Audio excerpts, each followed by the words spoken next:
Hello everyone. So welcome to week 11 of Signals and System, and this is the second last week. So I will be teaching a lot on DTFT and Fourier transform sample signals and various examples and the questions. So I will start in next 5 minutes. Waiting for some students to join.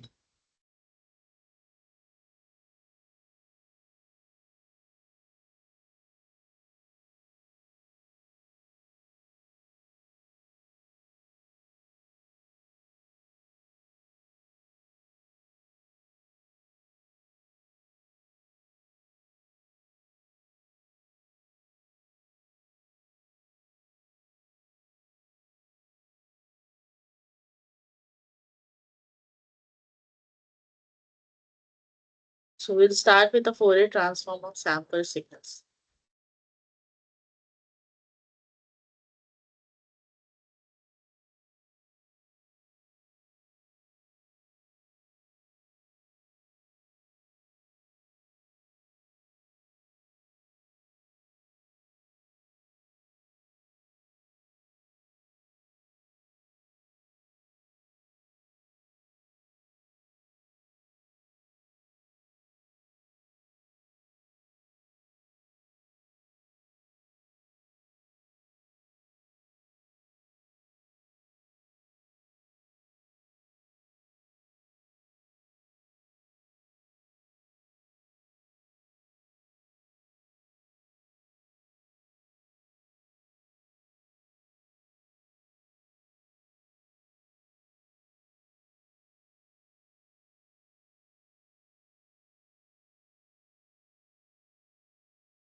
So before we move to next set of questions and examples, I would like to give you some brief video commitment. Okay, because that some Mahima asked me over the email set of questions. So I'm just giving you some overview of that with the videos.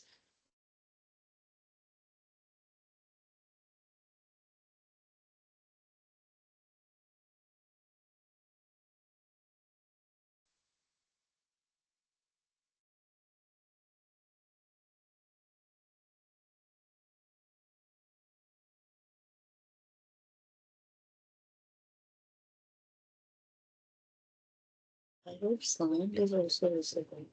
Wait, just give me a second.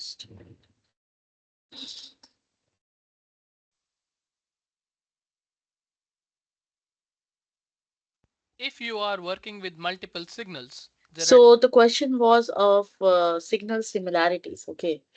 She asked what is the difference between correlation and convolution, and because basically convolution involves the input signal and the impulse response and the output signal, and the output signal is actually the convolution of input signal and the impulse response. Where signal similarity is different, and that can we can have through Fourier transform. Let's see. times when you want to make quantitative comparison between signals. There could be several reasons why you want to compare the signals. For example, you might want to find a signal of interest within another signal. You might want to measure delay between signals in order to align them. This usually happens when you have data coming in from multiple sensors. Later in the video, I will show you an example for each topic. You can compare two signals and measure similarities by using the XCOR function. XCOR takes in two signals, computes and returns the correlation sequence as output. If the two signals are same, then the process is called autocorrelation, and when the two signals are different, the process is called cross-correlation. A peak in the correlation sequence represents a Either you can check which functions are there for the autocorrelation and cross correlation. strong similarity between two signals at that particular instant. Let us first understand how XCOR works. Let us plot the correlation sequence that results when we are comparing a signal with itself. Observe how the correlation sequence on the bottom changes during the comparison process. Notice there is a peak in the correlation sequence at the precise point the signals align.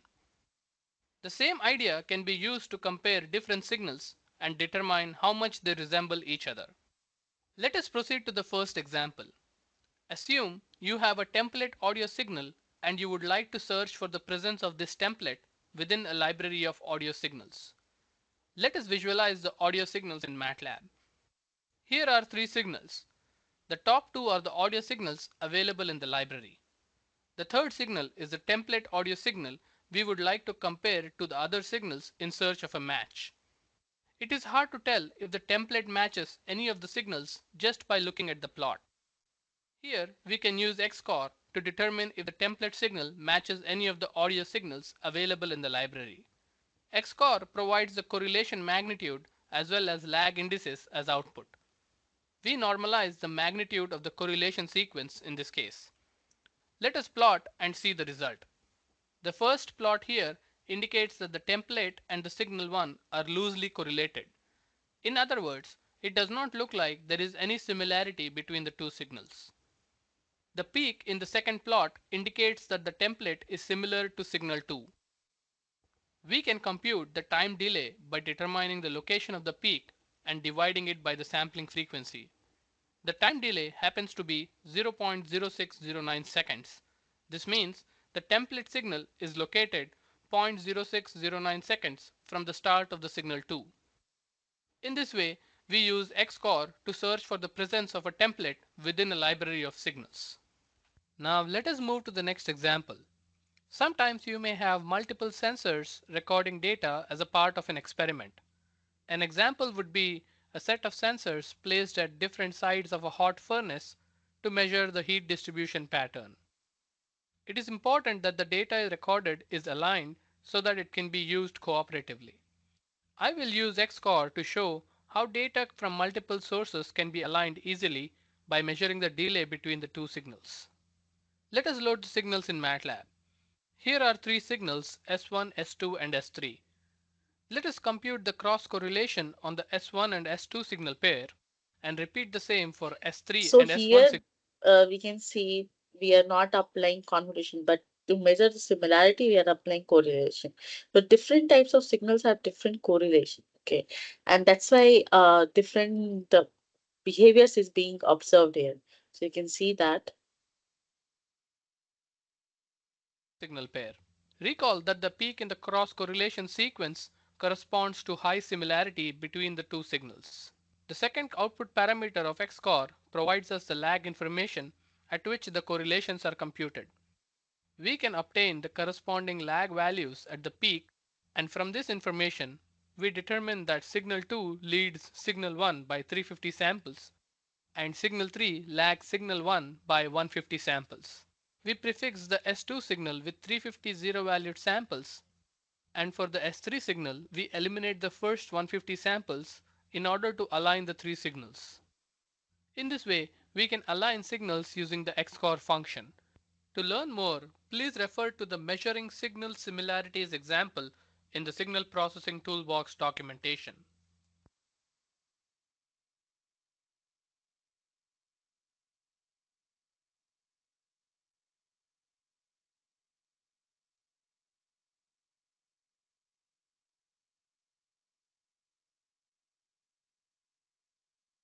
So as of now, see, S1, S2, S3, S4 has different type of similarities, but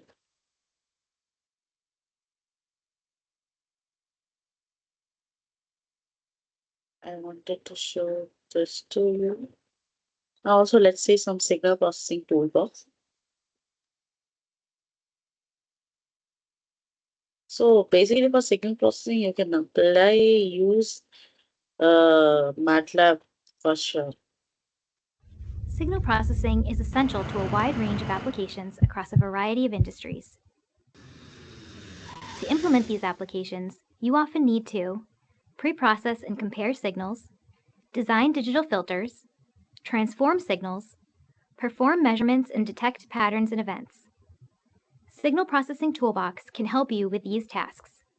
For example, with the Signal Analyzer app, you can easily pre-process and explore long signals in time, frequency, and time-frequency domains without writing any code. With the Filter Designer app, you can design and analyze custom digital filters using an extensive set of FIR and IIR filter designs. You can also analyze filter characteristics like group delay, pole zero plot, and impulse response. The toolbox also allows you to resample non-uniformly sampled signals to a uniform grid, reconstruct signals with missing samples, detect change points, find signal similarities and patterns, estimate power spectra of uniformly and non-uniformly sampled signals, and obtain signal measurements like pulse metrics, signal-to-noise ratios, and bandwidths. You can also obtain sharper time-frequency estimates using the Fourier synchrosqueeze transform, compute reassigned spectrograms. So we are having Fourier transform where we can see the spectrogram, the magnitude part as well as phase part. So this is like reassigned spectrogram where mixture of both. Persistent spectra, and instantaneous frequency, obtain order maps, track order waveforms, and estimate and track time-varying rotational speed, and perform modal analysis for vibrating structures. You can use all these capabilities to create custom algorithms and analyses to suit your signal processing applications. For more information, return to the product page.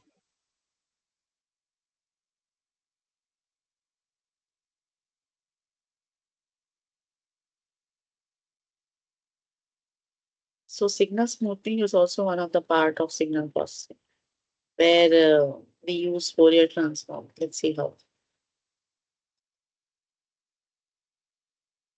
Correlation convolution. Signal smoothing is widely used to increase the signal to noise ratio of a signal without distorting the signal a lot.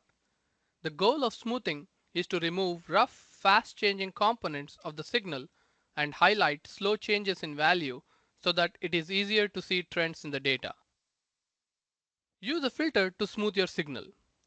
These are some different filters available to perform signal smoothing: moving average filter, Savitsky-Golay filter, and median filter. In this video, we will explore how to smooth your signal using moving average filter and Savitsky-Golay filter. What is moving average filter and how does it work? A moving average filter smooths the data by replacing each data point with the average of given number of its neighbors. The more the neighbors used in the averaging process, the better the smoothing. Unavailable points are taken equal to 0. The moving average filters are good at rejecting noise but introduce transient effects in the process. Let us apply a moving average filter to temperature data. The gray line here in the plot is the temperature at Boston Airport recorded for every hour for a month. We want to perform 24-hour averaging. To create the simplest possible moving average filter, we use a vector of ones. To filter the data, we can use the filter command with the data and the coefficients as input. The output is a smoothened version of the input data shown by the blue line. Notice that it lags behind the original data. This lag is due to the delay introduced by the smoothing filter. The delay needs to be taken care of explicitly in this case. There are additional end effects associated with moving average filter. For example, if the filter length is of 5, then there are 2 points at the beginning and 2 points at the end of the signal for which a complete smoothing cannot be calculated. To track data more closely and to account for transient effects, we can smooth our data using Savitzky-Golay filter, also known as digital smoothing polynomial filter or least square smoothing. You may be wondering why we smoothing and all those things are required. So smoothing, because you cannot have a very noisy data. So you want to extract some information from noisy data as well. So that's why smoothing is required. filter. Savitzky-Golay filter performs polynomial fitting to segments of data known as frames. They are particularly effective for data smoothing and are typically used to smooth out noisy data that even without noise span a large range of frequencies.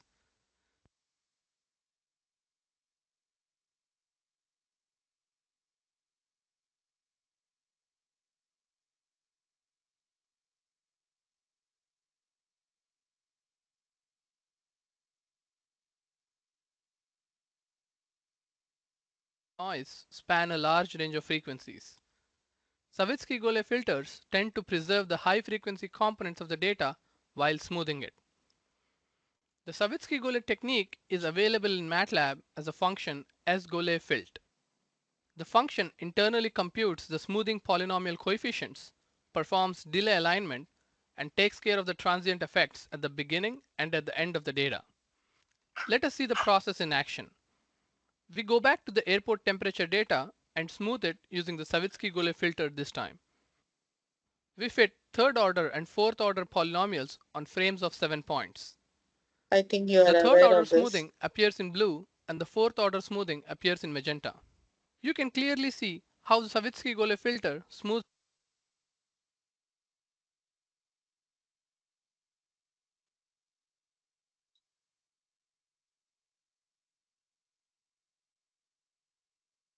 Yeah, so we were learning this, okay?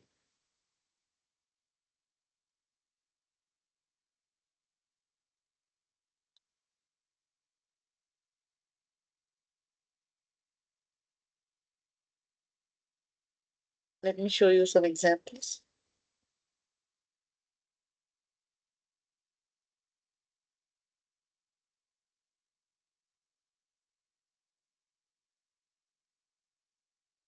So we are having here just keeping enter.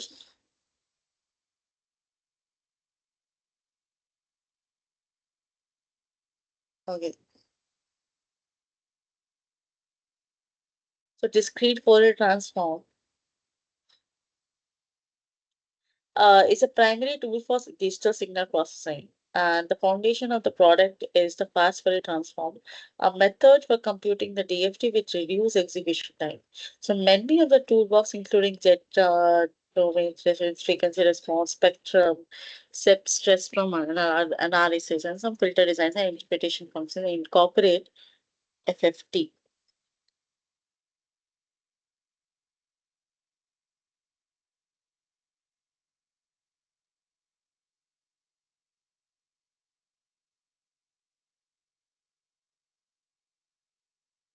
Just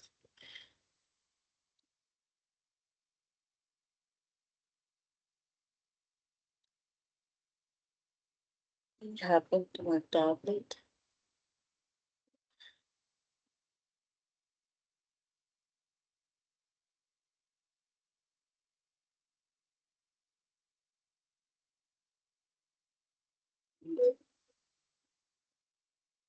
Let's share my screen here.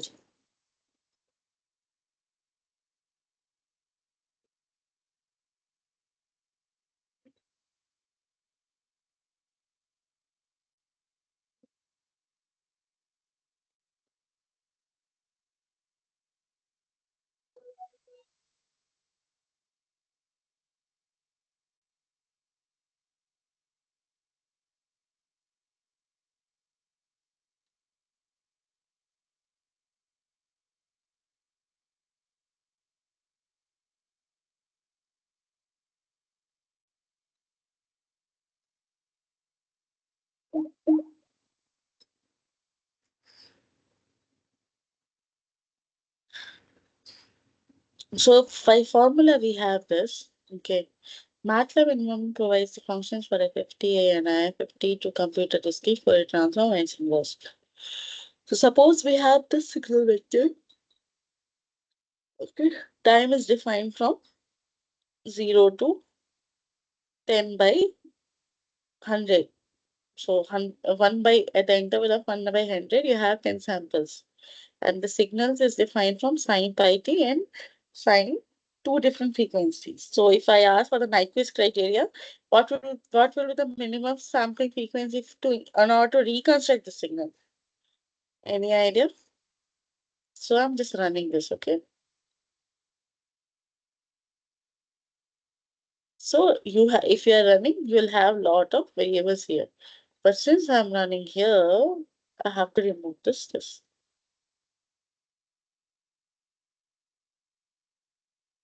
Okay, so this is the signal.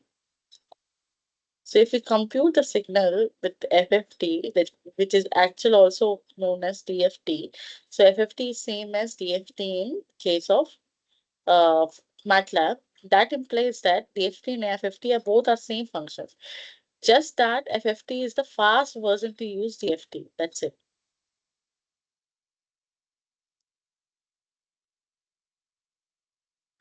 Let me run this. Oh, P0. Now I want to see this. Let me see Y. P is nothing but a phase.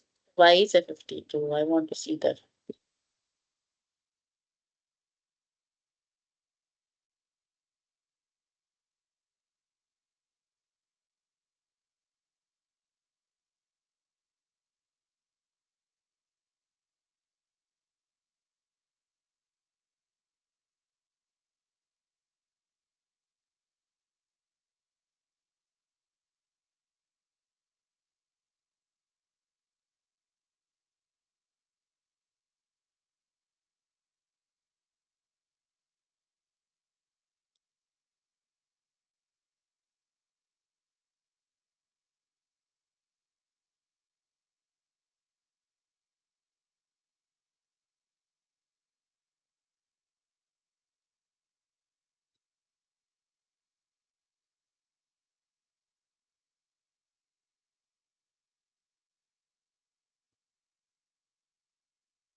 Let me join to my system. Okay, to plot phase and degree, let us plot. So if you can see, Y is not F50. So you have how many complex terms? You'll have conjugate complex terms in F50. So magnitude is even. Okay, my phase is odd.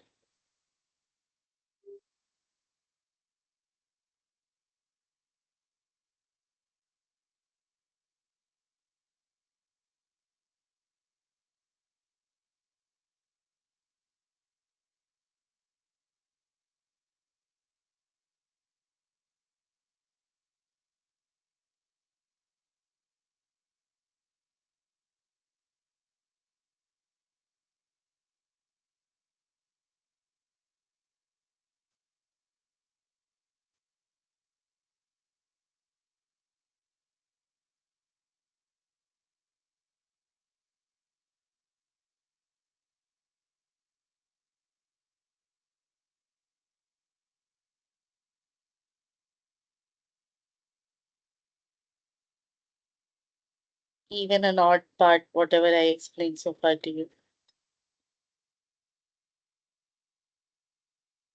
So if you want to plot, Second argument specifies a number of points for Fourier transform specifically representing DFT length.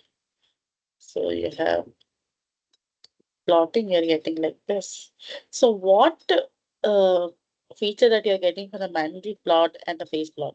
For the magnitude plot, it's actually even. If even means if you just divide it by half, you'll have the same spectra at both the sides, this side and this side. Whereas if we see the phase plot, you will have uh the odd part, like this part and this part, like it's odd in nature, like at y at x is equals 0, y is equals to also 0, but you have symmetry around the origin. It's not symmetry around the y-axis, whereas for the even you have symmetry on the y-axis. See here also you will have symmetry around the origin. So in this case, FFT pairs the input signal sequence with zeros if it is shorter than n, or it truncates the sequence if it is longer than n. If n is not specified, it defaults to the length of the input sequence. So execution time for FFT depends on the length of the DFT it performs. Okay, so let us see this. It's plotting a real part of IFFT of FFT. Will it give the sign? Let us see.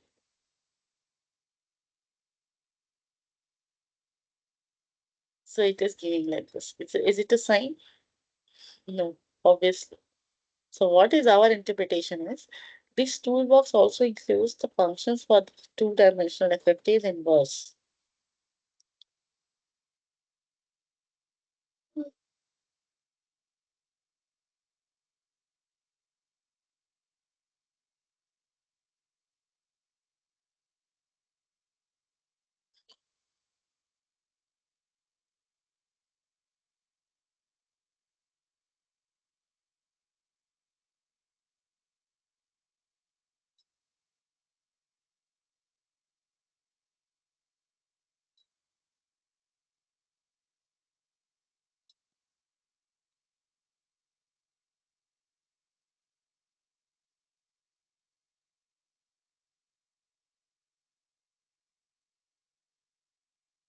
So fast Fourier transform is actually the highly optimized implementation of DFT.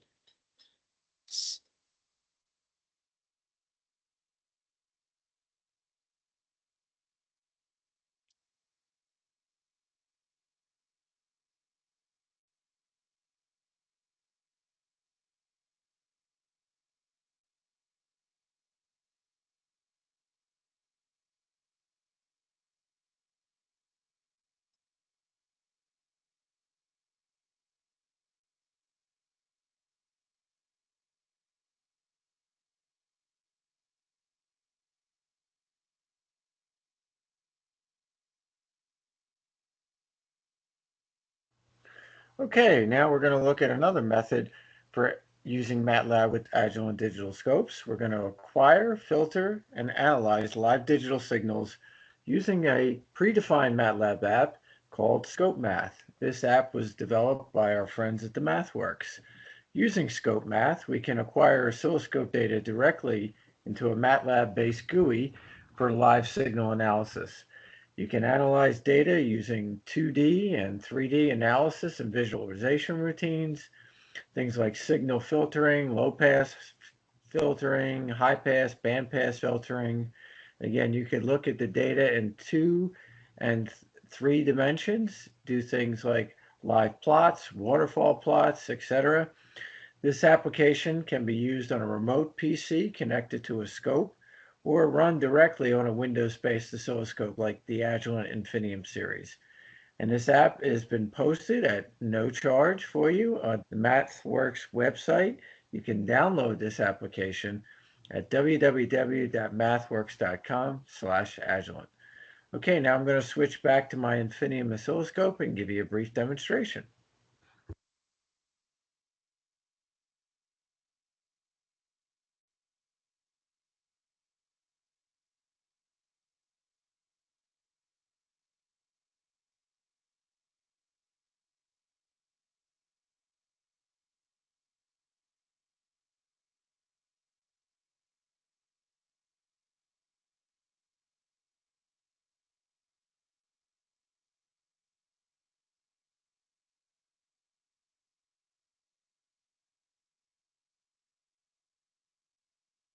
Our aim is not age-intel oscilloscopes, but signal analysis. So let me show you some signal analysis toolbox.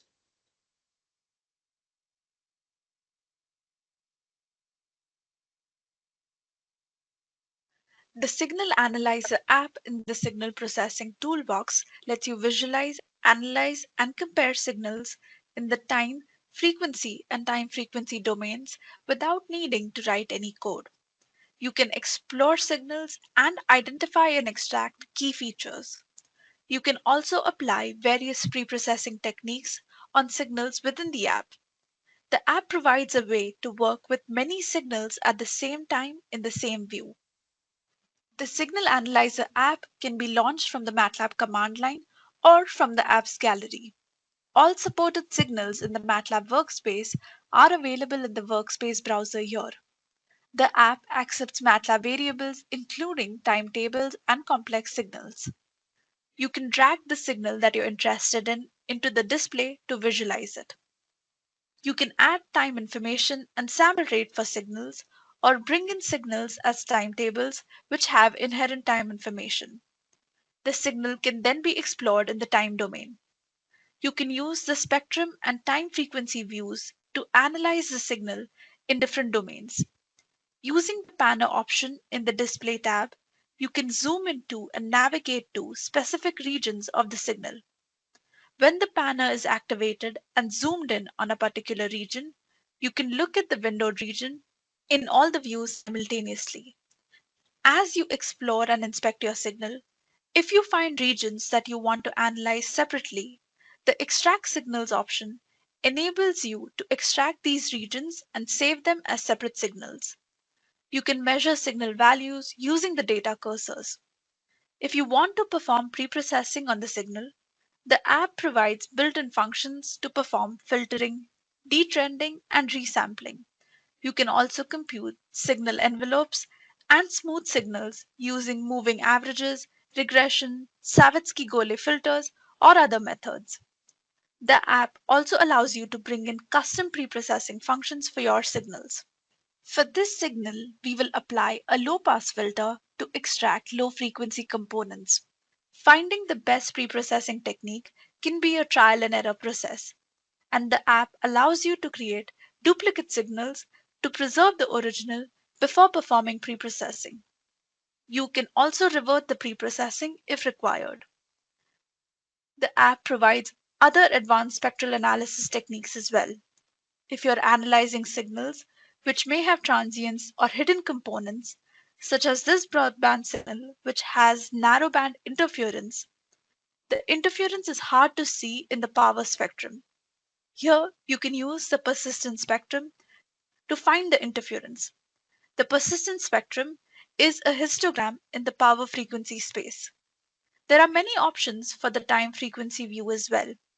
You can set values for different parameters and apply reassignment to a spectrogram when required, which sharpens the spectrogram and makes it easier to interpret. If you have the wavelet toolbox, you can use the scaleogram, which is a representation of the wavelet transform, and it can be used to identify signals with low frequency components and to analyze signals whose frequency content changes rapidly with time, such as this hyperbolic chirp signal. Once you have completed analyzing the signals, you can export the modified signals from the app into the MATLAB workspace. The app also provides the option to generate MATLAB code for pre-processing and analysis tasks performed in the app. Here we will generate MATLAB code for the scaleogram. This enables you to easily integrate the code into your signal processing applications and allows your colleagues to replicate your results. You can also save an entire session in the Signal Analyzer if you want to continue working on it later. If you need help with the app, navigate to the documentation using the Help button on the top right to find all the information you need about the Signal Analyzer. You can also find many examples for the Signal Analyzer app here.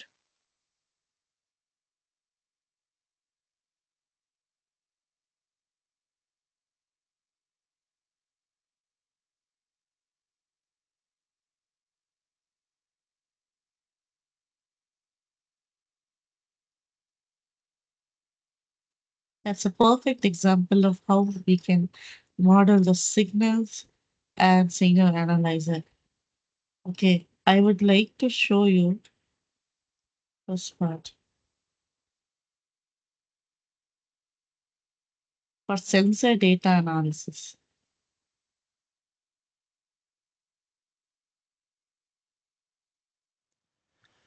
Welcome to this webinar on signal processing and machine learning techniques for sensor data analytics using MATLAB. My name is Gabriele Buncaila, and I'm part of the product management team here at MathWorks. My background is in signal processing, which is also the area where I spent most of my career here, helping engineering scientists apply MATLAB to their own challenges. In this webinar, I'm going to discuss the application of some standard MATLAB.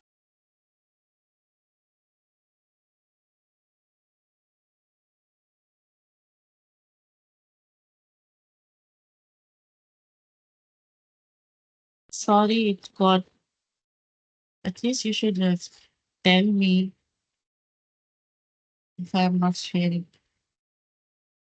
Processing, and that often poses a challenge. Whether you're unfamiliar with either signal processing, machine learning, or both or neither, I hope this session will help you understand how MATLAB can greatly accelerate the algorithm design workflow for these problems. We are also seeing a growing industry trend in pushing machine learning algorithms along with signal processing management team here at MathWorks. My background is in signal processing, which is also the area where I spent most of my career here, helping engineering scientists apply MATLAB to their own challenges. In this webinar, I'm going to discuss the application of some standard MATLAB techniques for research problems and product design workflows that require the joint use of machine learning, for example, clustering or classification methods, on signals or time series, meaning sampled 1D values varying over time. As we'll see, much of the complexity of these problems stems from the need of a fair bit of domain knowledge in both machine learning and signal processing, and that often poses a challenge. Whether you're unfamiliar with either signal processing, machine learning, or both or neither, I hope this session will help you understand how MATLAB can greatly accelerate the algorithm design workflow for these problems. We are also seeing a growing industry trend in pushing machine learning algorithms along with signal processing onto embedded devices and closer to the actual signal sensors. Here, I'll refer to the class of applications as sensor data analytics or embedded analytics. Because the development of such products poses additional engineering challenges, I thought it'd be useful to allocate some time at the end of the session to review the additional support that MATLAB provides for those types of workflows. So here's a course list of what we'll look at. We'll spend quite some time revisiting how common signal processing methods can be applied to both preparing or pre-processing signals and to extracting descriptive features. I will show how to select, train, and test a classification or pattern recognition algorithm in MATLAB, including some simple approaches to scale up performance for computationally intensive problems. Doing this will give us an opportunity to explore a lot of basic MATLAB features, from interactive apps to intuitive language constructs, that enable and accelerate algorithm development workflows. And finally, we'll discuss some MATLAB capabilities for the design of online predictive systems, including the design and simulation of DSP functionality and the generation of source C code from predictive algorithms to have them running on embedded architectures. Now, I'll come back to the slides later, but I'm going to spend most of this hour discussing a practical example running MATLAB. What you're looking at here are the three components of the accelerometer signal captured using a smartphone. The signals are generated by a subject wearing the smartphone in a fixed position of their body and engaging on different physical activities. We are running an algorithm as if it operated on live signals, but in this case, we're using labeled recorded data for validation. So we get to know the ground truth, but we're also trying to automatically understand what activity they're doing, purely based on signal processing and machine learning methods. And as you can see, most of the time we're successfully guessing that activity. Now, I'd like to make a simple point in that this is just a simple example working with accelerometer data, but the techniques that I'll discuss are relevant to a wide spectrum of applications and to most types of sampled signals or time series. To make my point, I've collected a short list of examples that I came across personally working with MATLAB users, which broadly speaking use the same types of techniques. These already capture use cases in a number of different industries, like electronics, aerospace, defense, finance, automotive. And again, even this is just a random list of examples. The relevance of techniques that we're discussing here is much wider. I'll take advantage of one last slide before going back to MATLAB to review the different pieces of the examples that we've just seen. We take the three components of the sampled acceleration coming from a smartphone, and we predict the physical activity of the subject as a choice between 6 different options or classes: walking, walking upstairs, walking downstairs, sitting, standing, and laying. The prediction is done through a classification algorithm. Classification describes a popular class of machine learning algorithms. The key idea is guessing or predicting the class of a new sample, in this case a signal buffer, based on previous knowledge of similar data. The way it works is that first the algorithm is trained with a large set of known or labeled cases, optimizing its free parameters to identify those known cases as accurately as possible. Once trained, it can be run on unknown new data to formulate a guess or prediction on what's the most likely class for that new data. In general, the training phase is a lot more data and computationally intensive than the test or runtime phase. So for embedded applications, it is not uncommon to run the training phase on a host system or a computer cluster, but only to deploy a fixed pre-trained algorithm onto the embedded product. Regardless of training or runtime use, it is very uncommon for classifiers to be able to work on raw waveforms like these.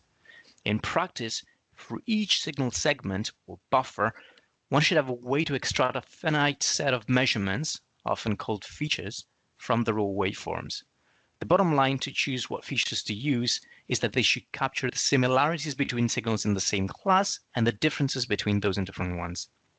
We'll spend most of the time left to show how MATLAB can be used to design these two big algorithmic steps, starting right from the initial exploratory phase. Now, as a quick note, a key part of working through a similar task or project is the availability of a reference data set. That will be a collection of signal recordings acquired in a controlled experiment and carefully labeled so that signals are known and associated to the right activity. For this example, I'm borrowing a nice dataset made available by 2 research groups, respectively from Spain and Italy, and available at the address in this slide. I hope that the general problem is clear enough by now, so let me go back to MATLAB. In the following, I'm going to assume that you're familiar with the basics of MATLAB, including things like scripts and functions and basic plotting and visualization. To walk you through this example, I'm going to use a script formed of a number of code cells that can be executed independently. I'll skip the very first cell, which I used to launch my completed application at the very beginning. Executing this first cell loads a portion of my dataset and plots it. Let's not care too much right now about how I loaded the data or produced this plot, and let's take a look at the data that we have available. We have a vector ag containing the samples of the vertical acceleration for a subject over a period of time. The dataset itself has 3D acceleration recordings for 30 different subjects. The acceleration was sampled at 50 samples per second. That's the meaning of the sampling frequency variable fs. We also have the time vector t with the same length of arc, which is good. T and arc can be plotted one against the other, and the plot shows us that for this subject we have around 8 minutes worth of samples. Note that time here is regularly spaced. In some application that may not be the case, or samples may be missing, but keep in mind that MATLAB has plenty of techniques to regularize and pre-process those types of signals. The other obvious thing to notice is the other long vector act ID, shorthand for activity ID, which is telling us what activity each data sample corresponds to as an integer between 1 and 6. We can interpret those integers by looking at the remaining variable act labels. So 1 is walking, 2 walking upstairs, 3 walking downstairs, and so on. So the plot here looks very similar to a final objective, which is identifying the activity given a portion of signals. But remember, this is known labeled data. We're only visualizing available information. What we want to do is design a method that can learn from this information to guess it on new data without previous knowledge. So how could we do that?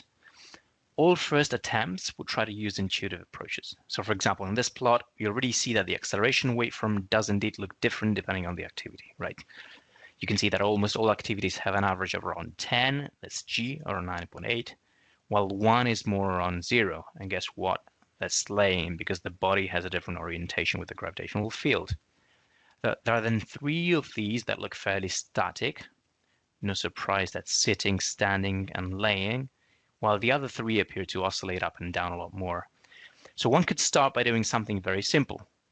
Just use some statistical measurements on a portion of consecutive samples, regardless of how they're distributed in time. For example, looking at the distributions of the walking and laying samples, respectively, one can see that just computing the mean value and comparing to a threshold, say 5 here, would give us a pretty good chance of making the difference between the two. Similar considerations between, say, walking and standing, but in this case, we'd probably want to measure the standard deviation and compare it to something like 1 or 2 meters per second square. But what about if we had to work out the difference between plain walking and walking upstairs? In this case, mean and standard deviation, or the width of the distribution, look very similar.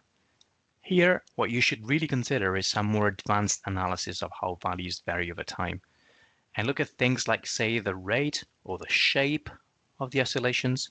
An intuitive reason for that may be because people move faster when they walk downstairs, say, compared to when they would walk upstairs, or the types of movements differ for different activities.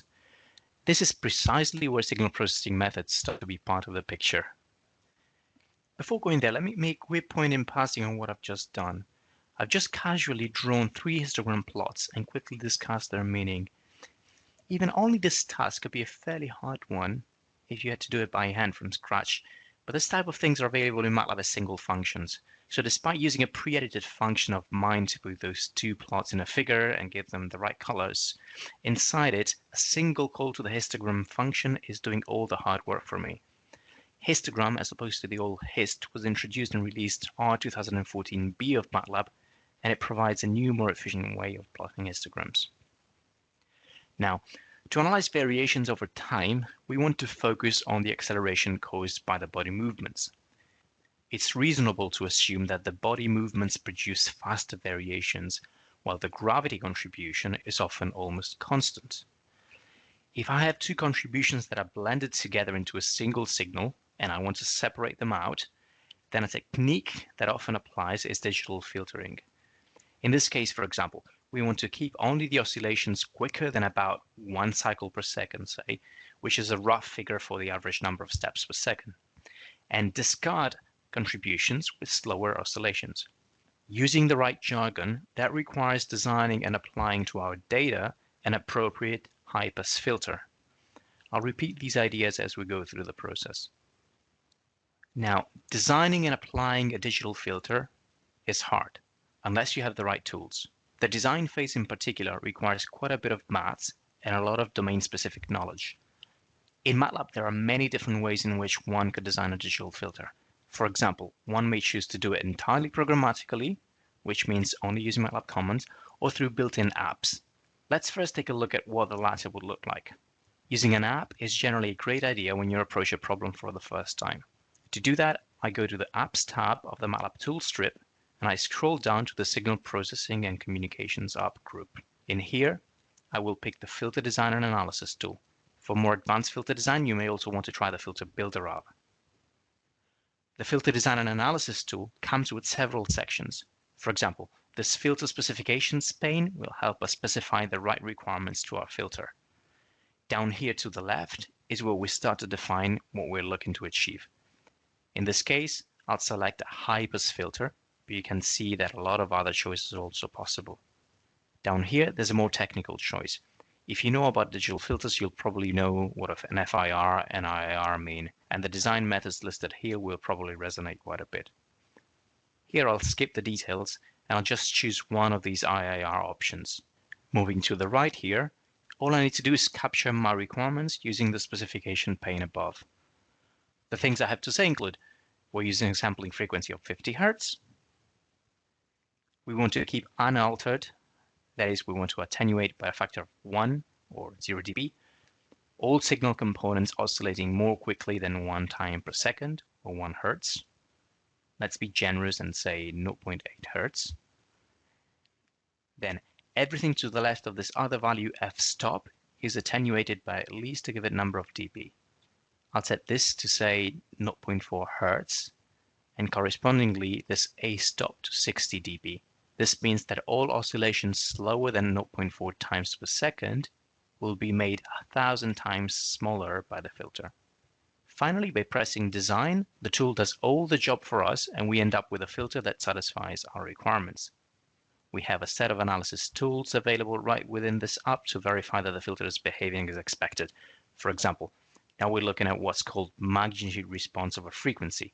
If I need to confirm this is honoring the specifications, I can overlay a specification mask. Or if I wanted to understand the transient behavior, by press of a button I can quickly visualize things like the step or the impulse response.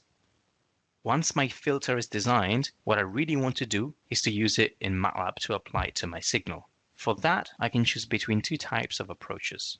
I can export the filter into my MATLAB workspace as one or more variables, or I can generate some MATLAB code that realizes all that I've just done interactively through a programmatic script. The code that you see here has just been generated automatically as the header of this function is telling us. However, I could have just as well decided to use similar comments independently.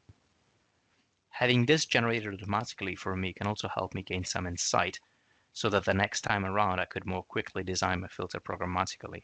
But more importantly, this now gives me a quick way of realizing the filter from my own code just by using this function call. I'm not going to discard this new function because I have a previously saved version already available in my working folder called hpFilter. And going back to my script, you can see that I'm creating a filter via my pre-saved function using one line of code. And in the next line, I'm applying the filter to my vertical acceleration.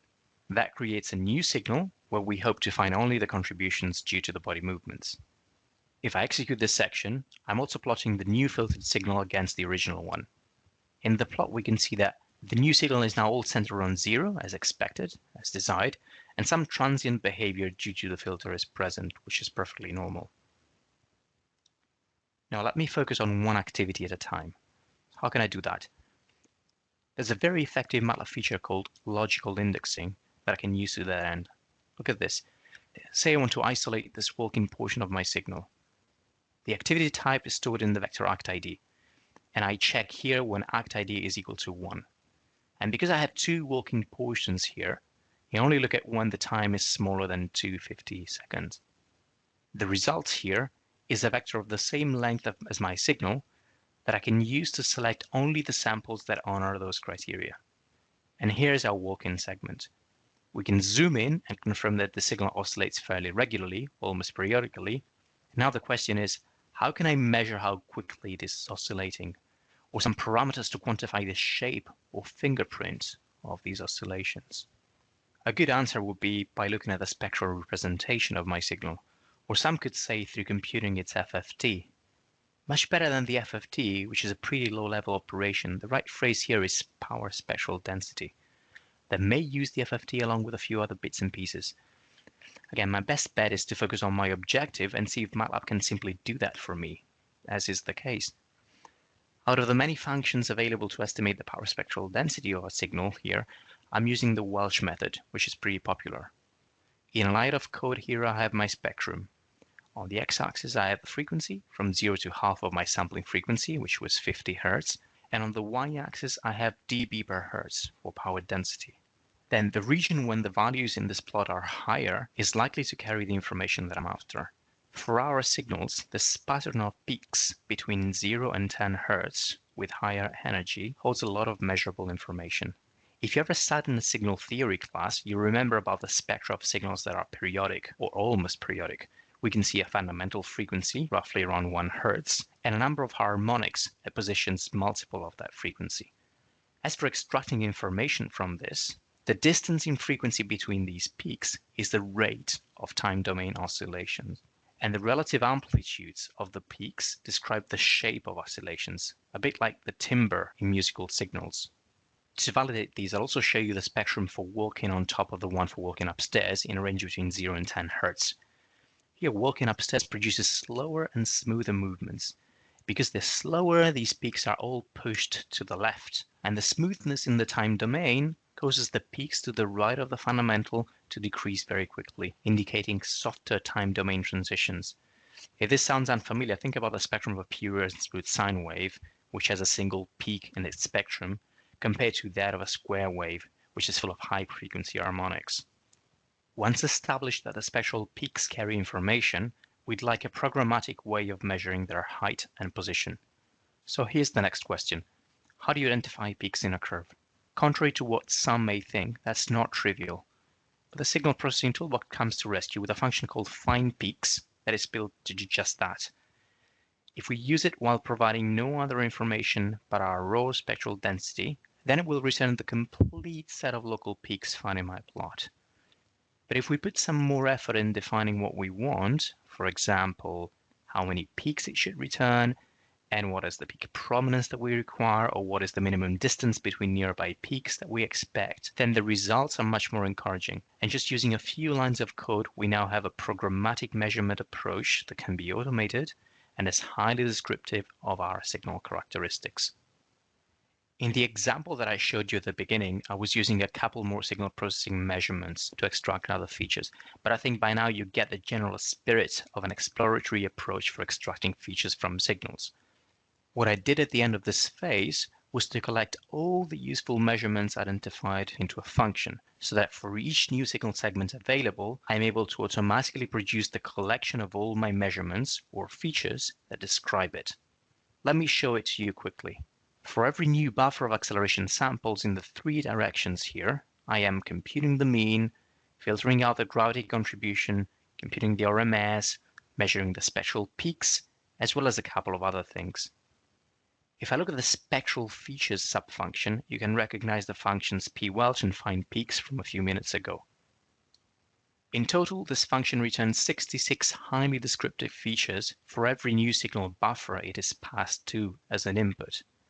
What I really like about it is that if I measure the net number of code lines, excluding comments and empty lines, that sums up to only 54. That's 54 lines of code for 66 features, or much less than a single line per feature, which I find indicative of how the MATLAB language is concise, to the advantage of both understanding and productivity. With that, I think we can now say that we're halfway through our exploratory workflow.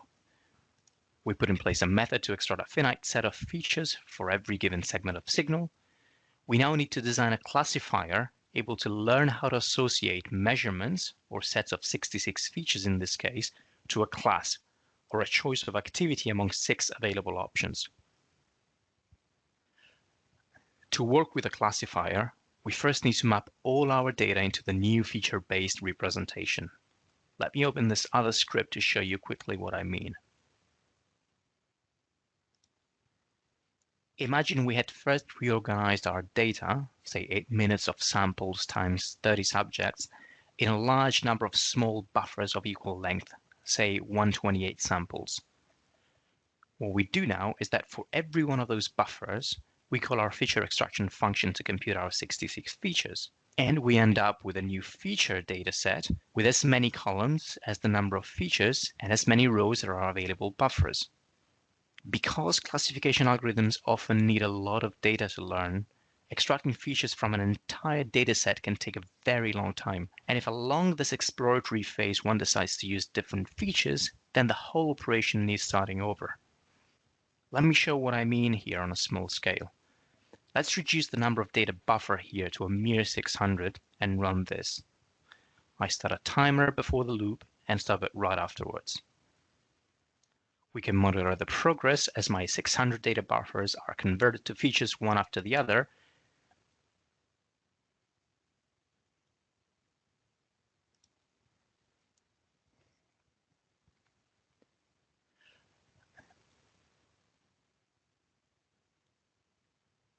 And the process terminates roughly around 17 seconds later. Let the number of buffers grow, and this will grow linearly with that. Now think about this. The computations in each cycle of the for loop are all independent of each other. So if we had more computational resources available, we could start to think about distributing the burden across the computing nodes available. I suspect most of you would think that that would be a hard task, so let me challenge that perception. All I'll do here is change my for keyword to par4,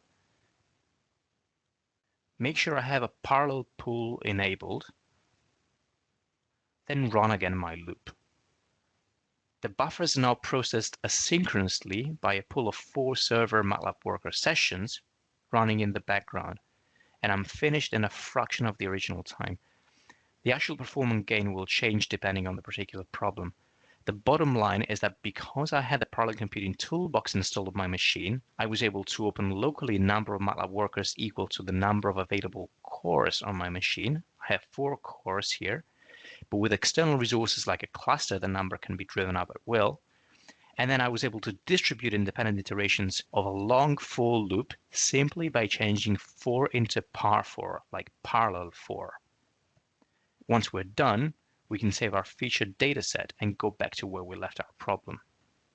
We left our problem at the stage where we needed to select a classification algorithm, and now we have the data ready to go ahead.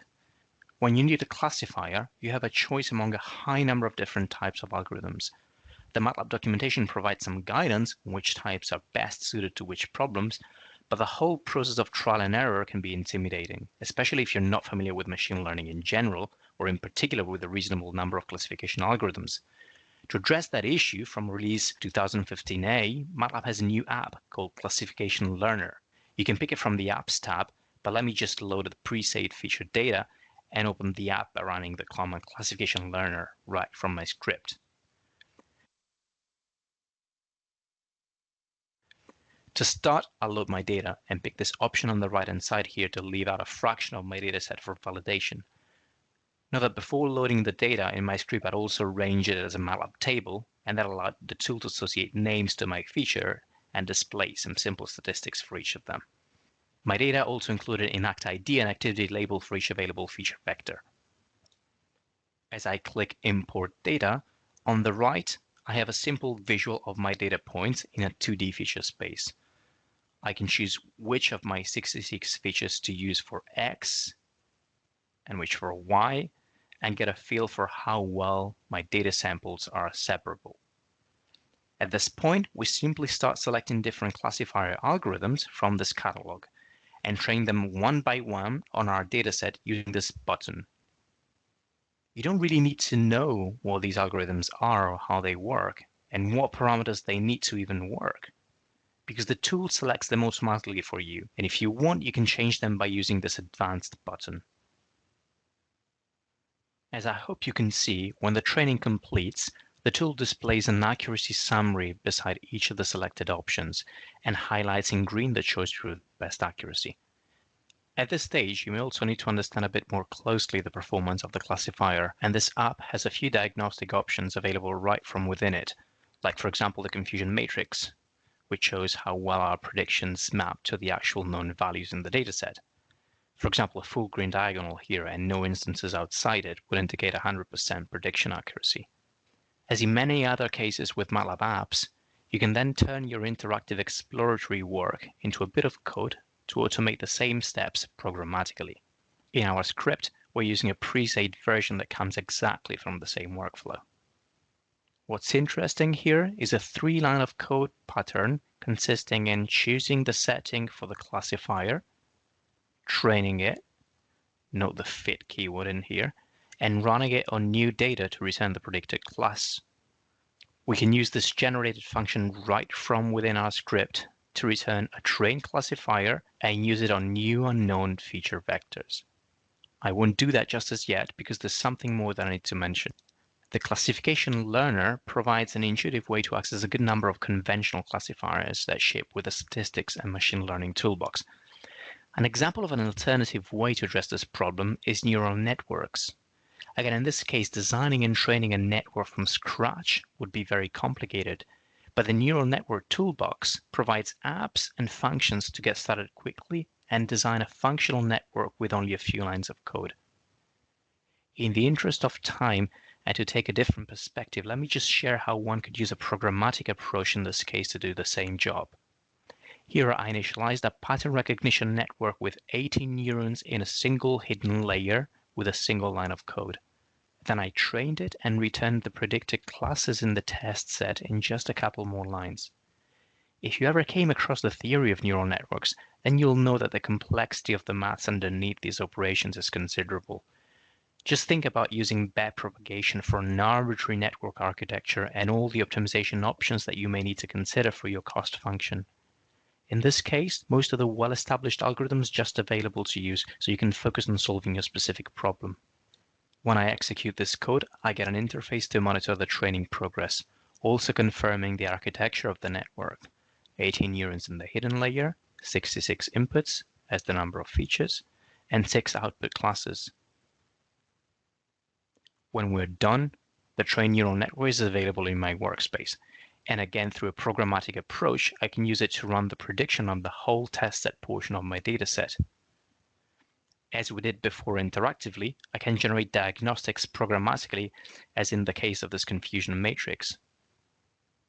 This reports around 92% accuracy, which is pretty good, along with a detailed view on how all the predicted classes map to the real known value. As an example here, we could notice that a lot of the sitting were confused for standing and vice versa, so that would be an area for improvement in our algorithm. Now let me take a step back and review what we have achieved. We were able to train and use a classifier operating on high-quality features extracted with signal processing methods. We tackled a problem that required significant domain expertise in the two domains of signal processing and machine learning, which had no single way of being addressed and could have taken a long time to solve. Instead, this only took a few iterations. I used a few different apps and algorithms that were readily available to use without needing to open any complicated book and program any maths from scratch. A remarkable result was a signal processing function able to extract 66 features in only 54 lines of code. Now, I'd like to spend the last 10 minutes or so of our session to consider a few common engineering challenges slightly beyond the algorithm exploration phase that we discussed until now. Imagine that our final objective was to run our predictions on signals coming from a new acceleration sensor. In this case, we used an existing dataset, and we didn't ask ourselves many questions on how that had been collected. In general, getting hold of relevant data may well come to be the first problem on our list. I very often talk to engineers who assume that to acquire real-world signals and to explore your algorithms, you need two different tools, and who end up spending quite some time transitioning data between MATLAB and some external data acquisition software. But it turns out that MATLAB can directly connect to a number of sensors and data acquisition devices, and using that connectivity can further accelerate your discovery cycles. Because our example uses accelerometers and data from a smartphone, I thought I'd also include a reference to the two free support packages downloadable from MathWorks' website, which allow to stream sensor signals from iOS and Android devices directly into MATLAB. Now, thinking about the end of a development workflow now, imagine that your shiny MATLAB algorithm had to be implemented on a real-time system, for example, on an embedded device close to the accelerometer itself. In this case, not only the final real-time software will probably have to be rewritten in C or C++, but the actual functionality of the algorithm would have to be readapted in the final product. The machine learning portion would probably need to be simpler. It's common, for example, for embedded classifiers to be pre-trained offline and to be implemented in a lightweight version that only does online prediction.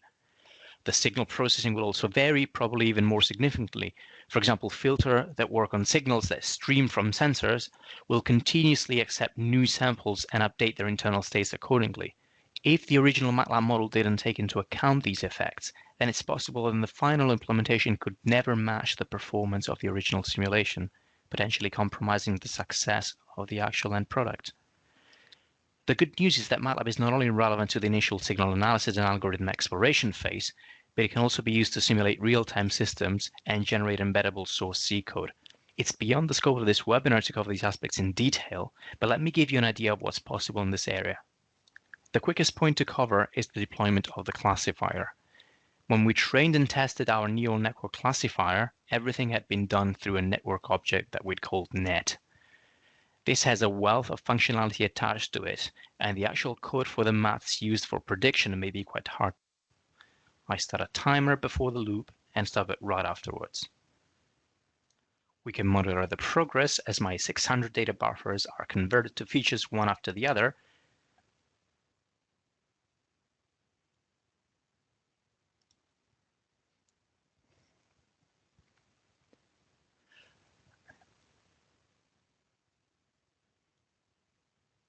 And the process terminates roughly around 17 seconds later. Let the number of buffers grow, and this will grow linearly with that. Now think about this. The computations in each cycle of the for loop are all independent of each other. So if we had more computational resources available, we could start to think about distributing the burden across the computing nodes available. I suspect most of you would think that would be a hard task, so let me challenge that perception. All I'll do here is change my for keyword to par4, make sure I have a parallel pool enabled, then run again my loop. The buffer is now processed asynchronously by a pool of 4 server MATLAB worker sessions running in the background, and I'm finished in a fraction of the original time. The actual performance gain will change depending on the particular problem. The bottom line is that because I had the parallel computing toolbox installed on my machine, I was able to open locally a number of MATLAB workers equal to the number of available cores on my machine. I have 4 cores here, but with external resources like a cluster, the number can be driven up at will. And then I was able to distribute independent iterations of a long for loop simply by changing for into par4, like parallel for. Once we're done, we can save our featured dataset and go back to where we left our problem. We left our problem at the stage where we needed to select a classification algorithm, and now we have the data ready to go ahead. When you need a classifier, you have a choice among a high number of different types of algorithms. The MATLAB documentation provides some guidance on which types are best suited to which problems, but the whole process of trial and error can be intimidating, especially if you're not familiar with machine learning in general, or in particular with a reasonable number of classification algorithms. To address that issue, from release 2015A, MATLAB has a new app called Classification Learner. You can pick it from the Apps tab, but let me just load the pre-saved featured data and open the app by running the command Classification Learner right from my script. To start, I'll load my data and pick this option on the right-hand side here to leave out a fraction of my dataset for validation. Note that before loading the data in my script, I'd also arranged it as a MATLAB table, and that allowed the tool to associate names to my feature and display some simple statistics for each of them. My data also included an act ID and activity label for each available feature vector. As I click Import Data, on the right, I have a simple visual of my data points in a 2D feature space. I can choose which of my 66 features to use for X and which for Y, and get a feel for how well my data samples are separable. At this point, we simply start selecting different classifier algorithms from this catalog and train them one by one on our dataset using this button. You don't really need to know what these algorithms are or how they work and what parameters they need to even work, because the tool selects them automatically for you, and if you want, you can change them by using this advanced button. As I hope you can see, when the training completes, the tool displays an accuracy summary beside each of the selected options and highlights in green the choice with best accuracy. At this stage, you may also need to understand a bit more closely the performance of the classifier, and this app has a few diagnostic options available right from within it, like for example the confusion matrix, which shows how well our predictions map to the actual known values in the dataset. For example, a full green diagonal here and no instances outside it would indicate 100% prediction accuracy. As in many other cases with MATLAB apps, you can then turn your interactive exploratory work into a bit of code to automate the same steps programmatically. In our script, we're using a pre-saved version that comes exactly from the same workflow. What's interesting here is a 3-line of code pattern consisting in choosing the setting for the classifier, training it, note the fit keyword in here, and running it on new data to return the predicted class. We can use this generated function right from within our script to return a trained classifier and use it on new unknown feature vectors. I won't do that just as yet because there's something more that I need to mention. The classification learner provides an intuitive way to access a good number of conventional classifiers that ship with the statistics and machine learning toolbox. An example of an alternative way to address this problem is neural networks. Again, in this case, designing and training a network from scratch would be very complicated, but the neural network toolbox provides apps and functions to get started quickly and design a functional network with only a few lines of code. In the interest of time, and to take a different perspective, let me just share how one could use a programmatic approach in this case to do the same job. Here I initialized a pattern recognition network with 18 neurons in a single hidden layer with a single line of code. Then I trained it and returned the predicted classes in the test set in just a couple more lines. If you ever came across the theory of neural networks, then you'll know that the complexity of the maths underneath these operations is considerable. Just think about using backpropagation for an arbitrary network architecture and all the optimization options that you may need to consider for your cost function. In this case, most of the well-established algorithms just available to use, so you can focus on solving your specific problem. When I execute this code, I get an interface to monitor the training progress, also confirming the architecture of the network. 18 neurons in the hidden layer, 66 inputs as the number of features, and 6 output classes.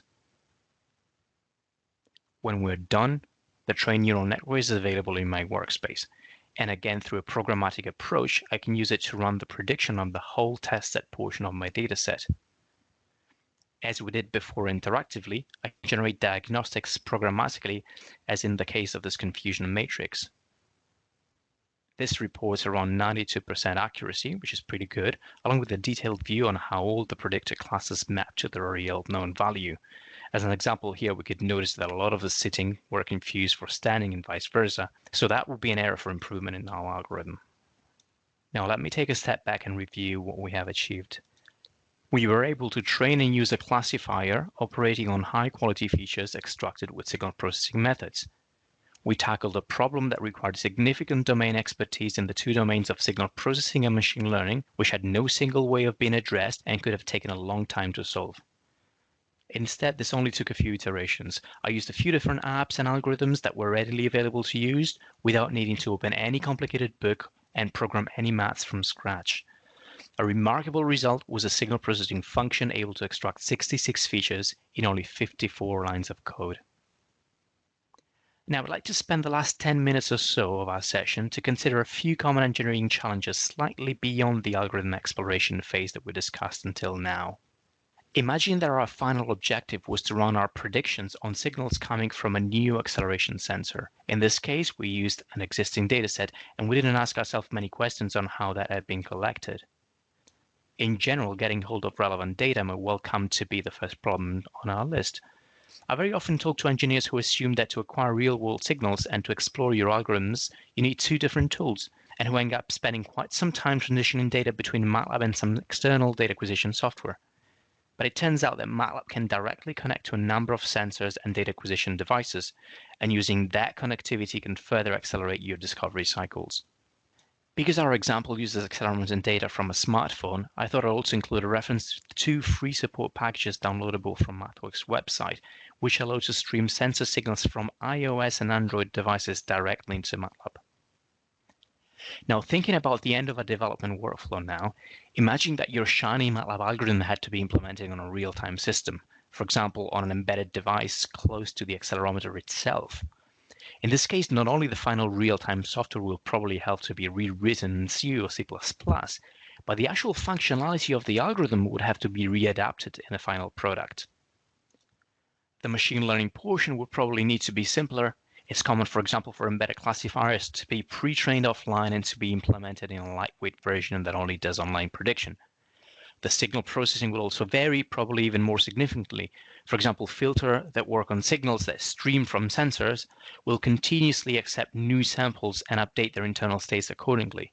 If the original MATLAB model didn't take into account these effects, then it's possible that the final implementation could never match the performance of the original simulation, potentially compromising the success of the actual end product. The good news is that MATLAB is not only relevant to the initial signal analysis and algorithm exploration phase, but it can also be used to simulate real-time systems and generate embeddable source C code. It's beyond the scope of this webinar to cover these aspects in detail, but let me give you an idea of what's possible in this area. The quickest point to cover is the deployment of the classifier. When we trained and tested our neural network classifier, everything had been done through a network object that we'd called net. This has a wealth of functionality attached to it, and the actual code for the maths used for prediction may be quite hard to find. But from my object net, I can run this gen function method and generate a simple prediction function that only models what needs to happen in real time, just using basic MATLAB constructs. Let's now take a look at the modeling of the digital signal processing. On the left here, in extract signal features.m, I have the 54-line feature extraction function that we reviewed before. Most signal processing functions used here come from the signal processing toolbox. These were extremely valuable during our exploration phase. They are the best choice for data analysis tasks, but they are not intended to model the behavior of a real-time system. And that's not what we had in mind when we put this code together in the first place. Look, for example, at how we filter our signals. My first consideration really is just a side note, but it may help us get into the right mindset. Here we compute the filter coefficients for every new signal portion, even if they are always the same. We take in the full sequence of interest at once, and we assume to be operating on a pretty long one. As we do that, every time we assume to start with a filter with clean history, or zero internal states. Now for comparison, let me look at another way to model this process that has a real-time implementation in mind. And that's in this other function, features from buffer.m. Most of the signal processing in this right-hand side function comes from a DSP system toolbox. These objects have been developed with system design and simulation in mind. They may be less practical to use for signal analysis, but they can be used to accurately model real-time DSP systems. If we just look at the filter for comparison, here it's a filter object with a notion of internal structure. And as you could see by simply creating one in MATLAB,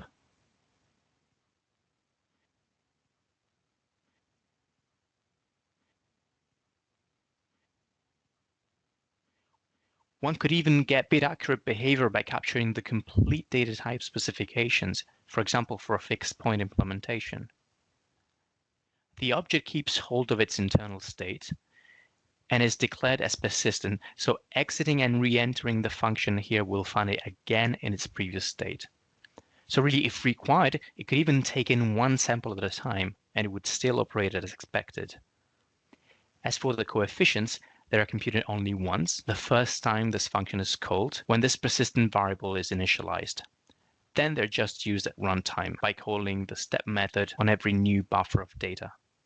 As a side effect, this filter runs very efficiently, as it's initialized just once, and from the second time around it only executes the strictly necessary computations to process the input. These attributes make it ideal for using it with streamed signals in the context of signal design and simulation.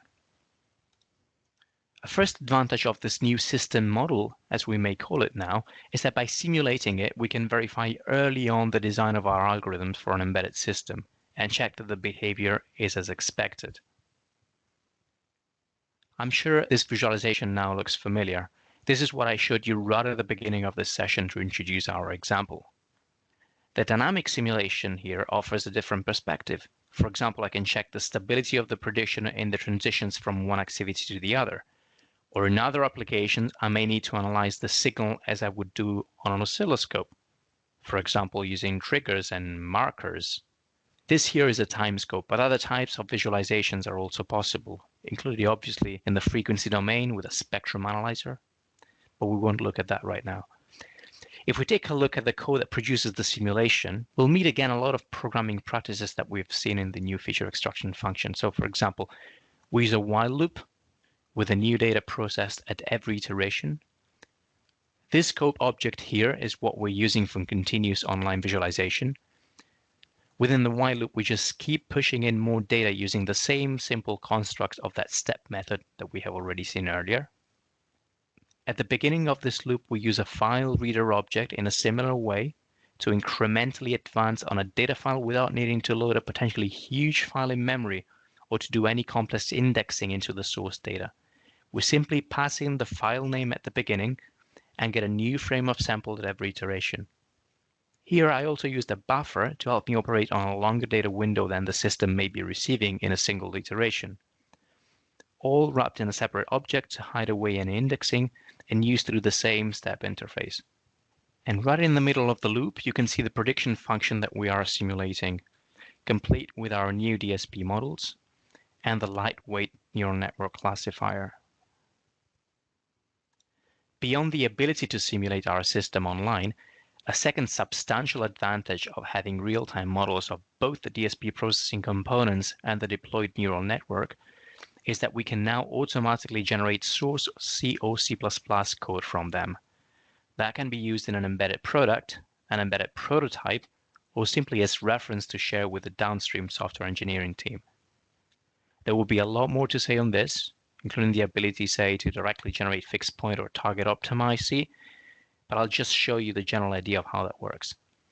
Although the first time you could also go through this workflow through a dedicated built-in app, the general idea is that with this simple command CodeGen, we could turn our MATLAB function predict activity from signal buffer into a fully equivalent OpenC function with no libraries attached. The generated C is fully open. In this case, I put no effort in optimizing the generated code, but a lot of features are there to do that, including the ability to generate all fixed point code. Okay, I think we've seen in action all that I was planning to show you. Now let me go back to my slides. I'll take a step back and review what we've done, along with the capabilities and tools that I've used in the various parts of this presentation.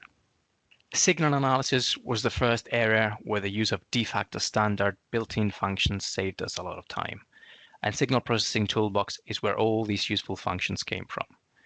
Just imagine having to implement all these formulae from scratch, let alone look in the map and try to understand them. Parallel Computing Toolbox let us distribute computationally intensive for loops simply by changing a for loop to a par for loop. Additional parallel computing options are available to scale up the framework that we use to larger architectures, including computer clusters and the cloud. The Statistics and Machine Learning Toolbox not only allowed us to test a good number of classifiers,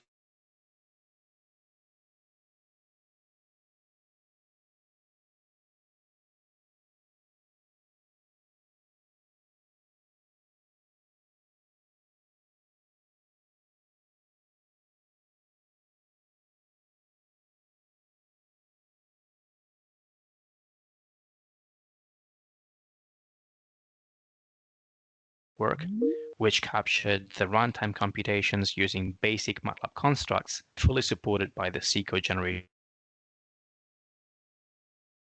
of our signal processing algorithms already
Hello everyone. So actually there's some issue. I said just wait for a while. I'll be back in 2 minutes after fixing it.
So sorry, what happened?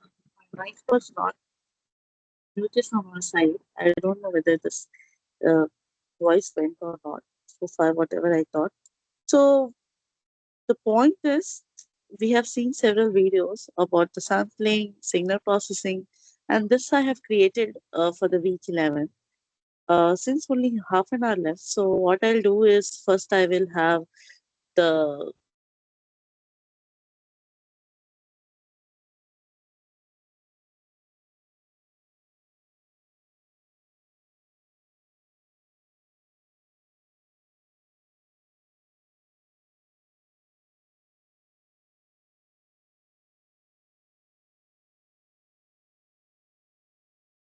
Yeah.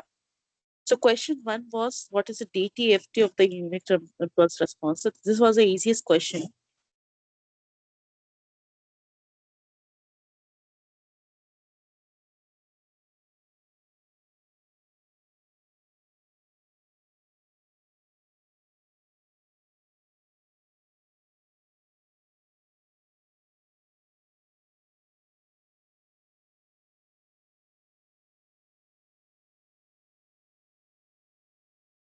So what should be the answer?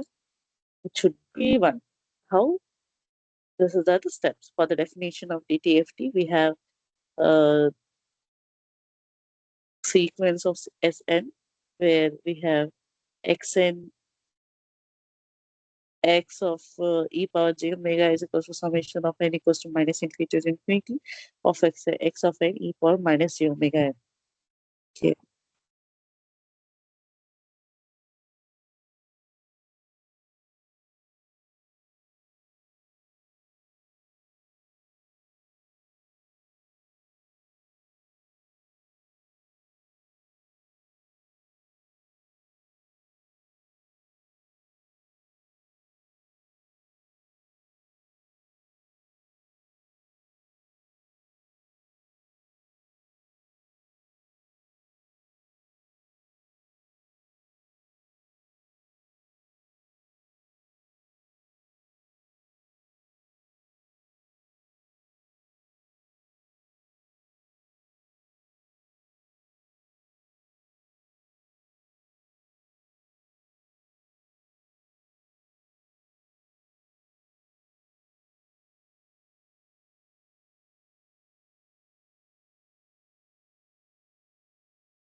Directly putting here, and you are getting e 1 upon 1 minus e power minus j omega.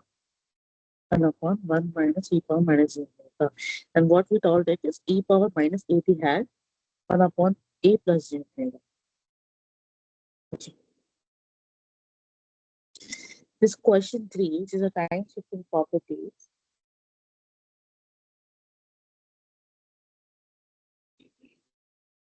What happened to my laptop?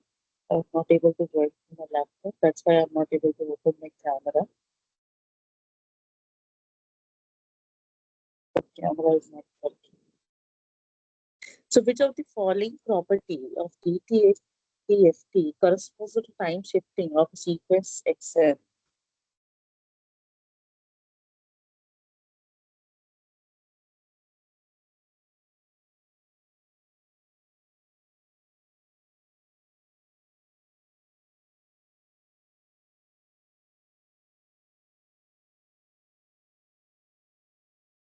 Time shifting. It should be e power minus j omega m naught, or conjugation, or differentiation to respect to omega, or frequency shifting. Let's see. Because we call the time shifting property actually.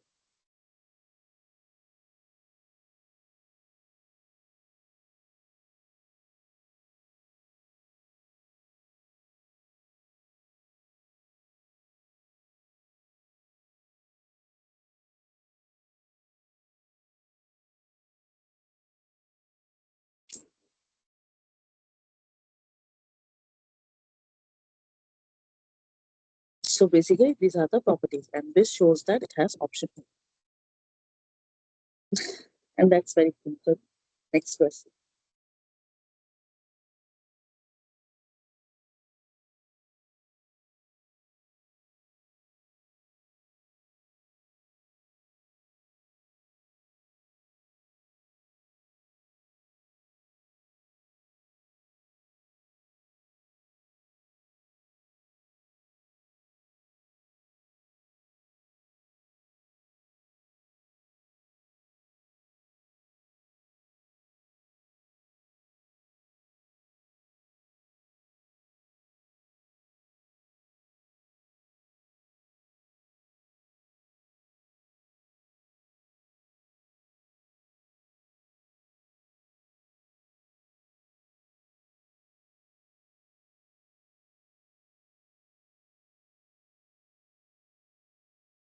So answer would be omega naught shifted by omega naught.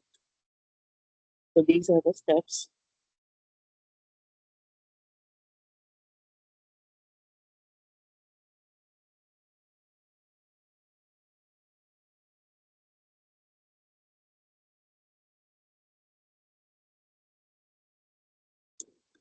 Multiplication in time domain. What does that refer?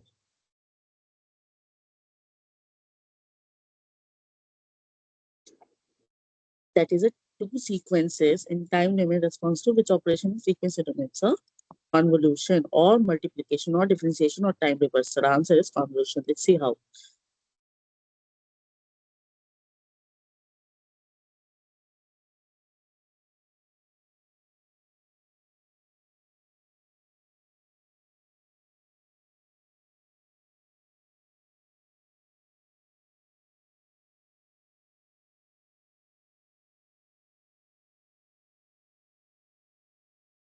So by the duality property,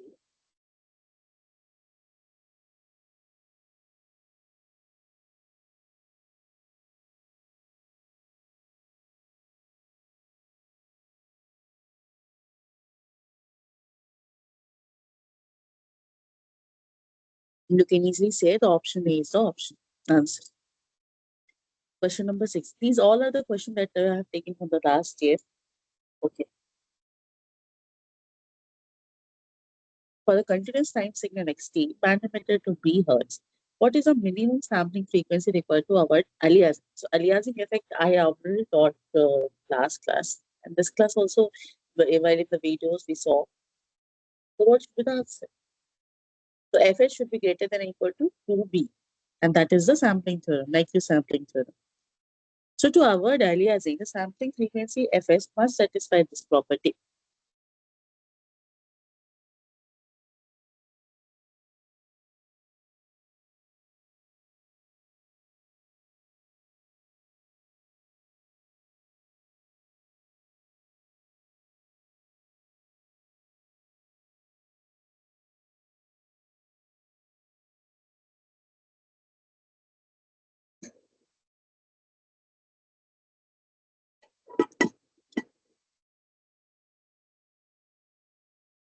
Question number 7 is very great.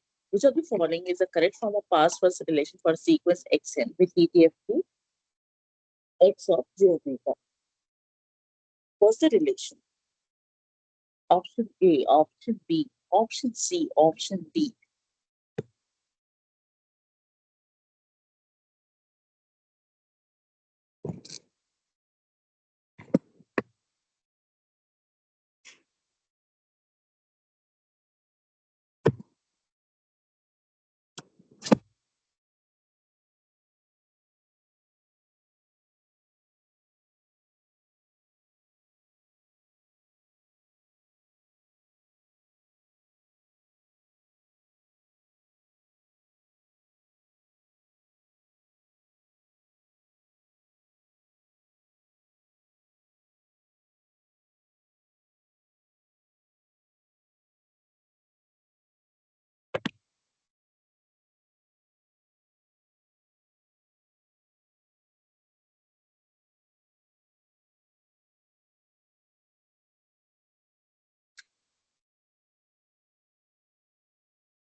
So it's B. This x of j omega is actually is periodic in nature. So that's why 1 upon 2 pi you have multiplied, and energy sum in time domain is equal to energy sum in frequency domain. That's what.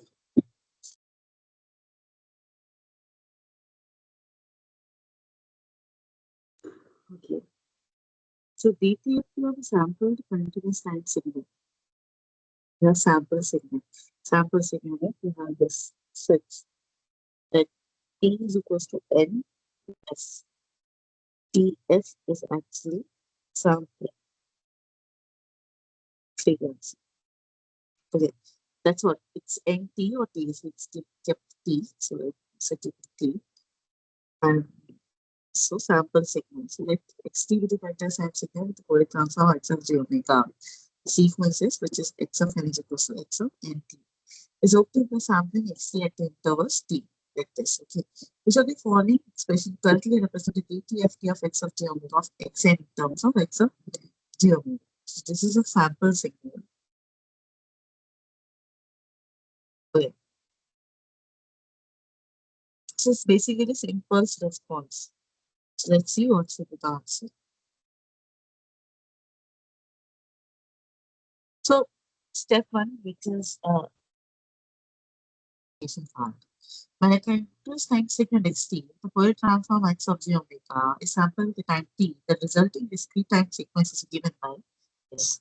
Now DTFT of xn is defined as simple x of n e power minus j omega. Okay. Due to sampling, the spectrum x of j omega is replicated periodically in frequency.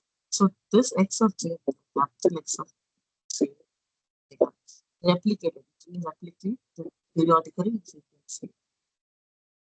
So step two is relationship between CTFT and DTFT. So the DTFT x of j omega relates to CTFT x of j omega with the formula x of j omega is equals to 1 upon t. Summation from k is equals to minus infinity infinity x of j omega minus 2 k by t. Here the summation accounts for the aliasing or the periodic integration of the structure. 1 by t shows the proper scaling. Okay, so these are the so far last year it had 8 questions. I have provided 8 questions, but I have some examples also for your understanding. Sampling signal as we know.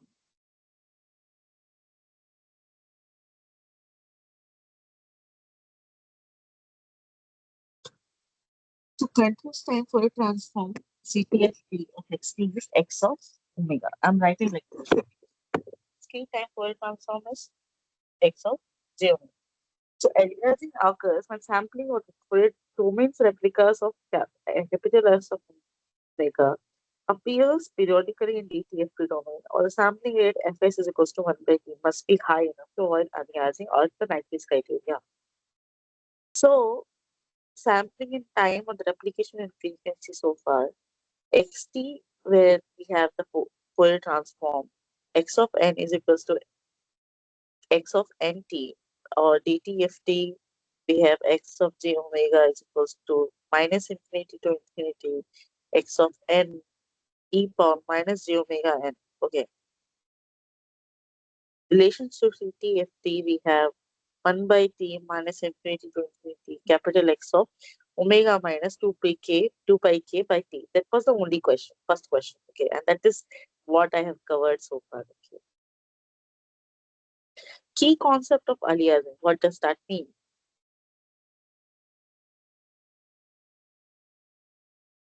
So if omega is equals to 2 pi fs by fn and which is less than 2 pi, parts of the spectrum will overlap. That is called alias.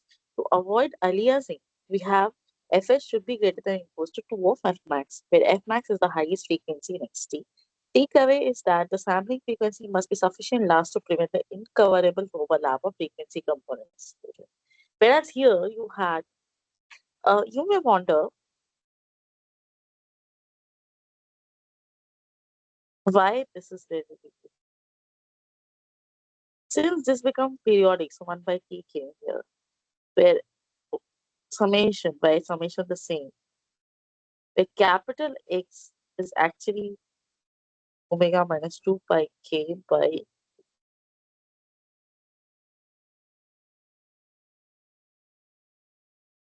it's a very example that I have written here for the sampling a simple sine wave. The problem statement is x of t is equals to sine 2 pi 100,000 t.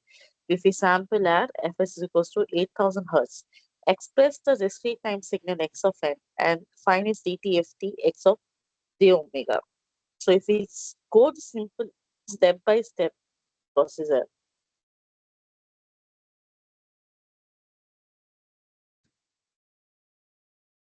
so we have this.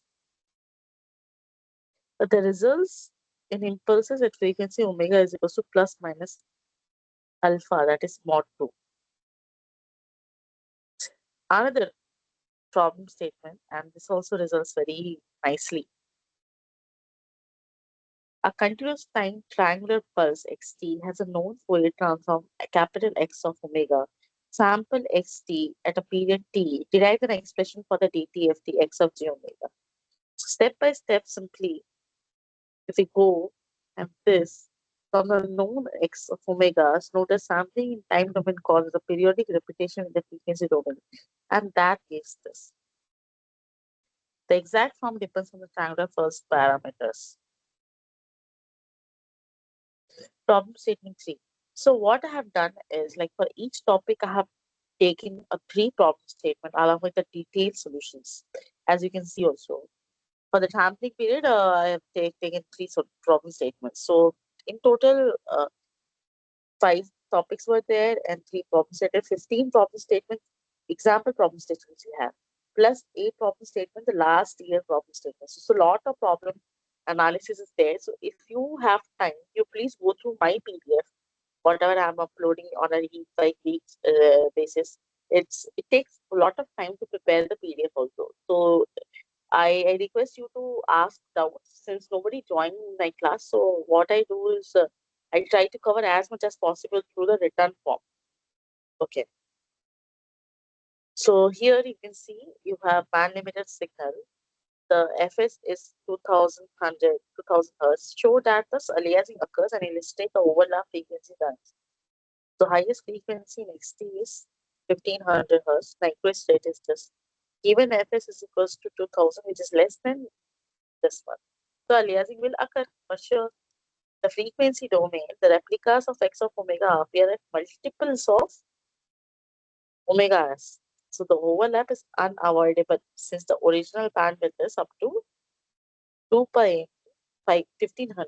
X is beyond the half of 2000.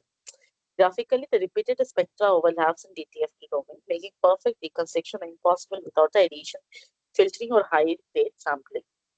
So what are the summary behind it? Sampling in time is actually leading to periodic replication in frequency. Must sample above the Nyquist rate to avoid aliasing. DTFT of sample signal involve impulses, or periodic replicas in the frequency domain. We will explore the DTFT examples of properties in more detail. So there are some DTFT properties that you can go through.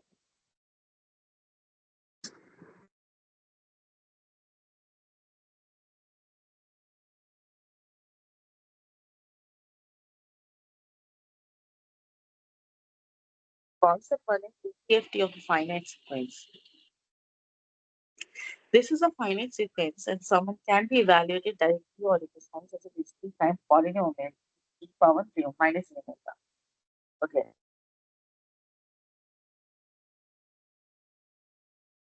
Where u of n you have 1 upon 1 minus e power minus omega. Convergence in distributed signs. Okay, these are the fundamental transform often used to check and deny the other transforms. The other finite elements first function. So time periodic problem. So suppose we have DTFT of 1. So that I have already solved, but again, these are the example steps that you can go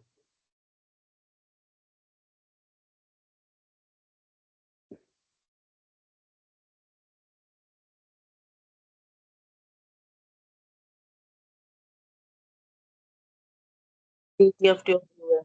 Again, the same steps, similar steps again. Convergence is provided, have mod of from minus equals to 1.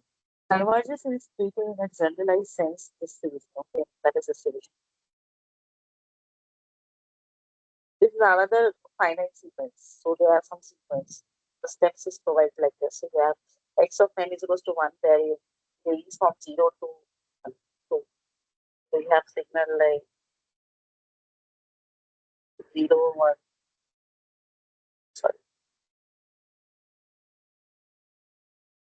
So 1 here, 1 here, 1, 0, 1, and 0, 0, 0, 0, 0. This is it. So for this, you have the DTFT test, and we can factor and we'll have this. So these are the summary that DTFT are simple signals, impulse, step, finite sequences, straightforward to compute. The matrix series often appears as concerning sets exponentials. These basic transform and building blocks for more complex signals. So these are the properties next, DTFT properties next. Periodicity, linearity, time shifting, convolution properties that you have already known everything. Periodicity proper because DTFT is actually the output is periodic in nature. So if you sum with two pies will come to the same thing. Linearity you have this way. The sign shifting will have equal minus omega form. And if you multiply here, then time will have change and shifting in the frequency of electrons. Conjugation is simply if you conjugate in the time domain, you'll have the conjugation as well as frequency conjugation or negative in frequency domain. This is useful when dealing with the real vital signal and analyzing real imaginary parts. These are some of the topic statements that I have taken for you to understand.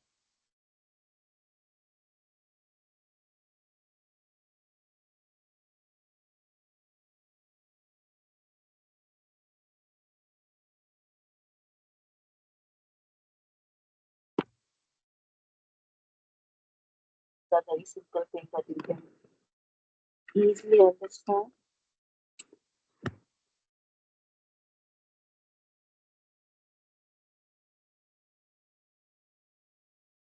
Another topic statement, time shifting, you can easily see with respect to its proper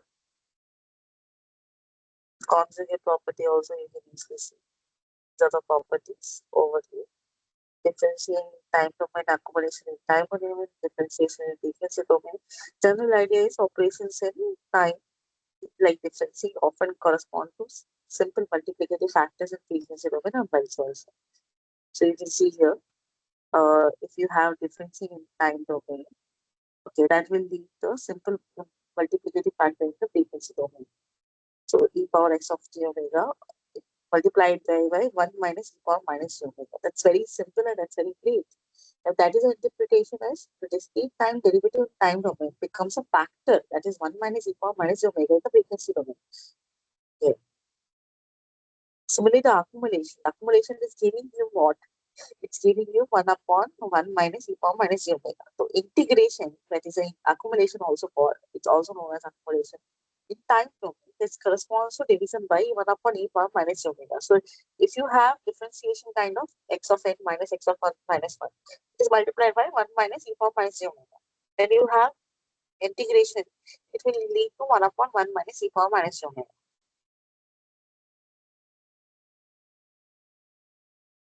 So differentiation in frequency domain that we have is leading to multiplying xn by minus gn.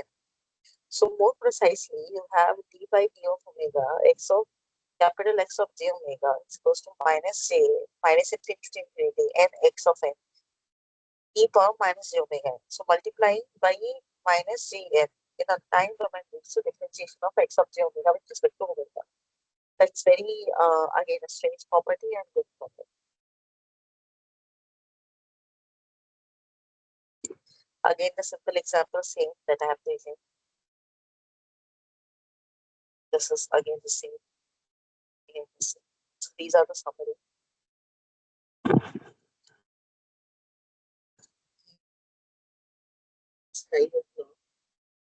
Multiple the distance between places.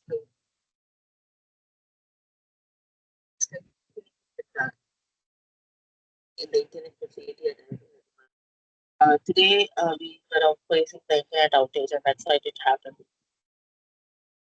But yeah, I've covered almost everything. So again, if you want have this sign reversal properties. So this will give to x of n minus n and leading to x of e power minus n. Time expansion, it will involve DTFT that has 2 pi by periodic multiplication and scaling and the convolution. Past the example one, you can see example two, example three. So you can have some combining properties as well. Mixed operation example property in this. So that's very, very, very good. So this leads to multiplication of 1 up minus e power minus omega. Where this leads to multiplication of e x of e power omega and x of e power omega. So directly simple properties you can have the DTFT are more complex forms as well. Otherwise, if you solve just by the formula, it is very, very tough. Convolution of two primary sequences that we have already seen. And these are the proofs.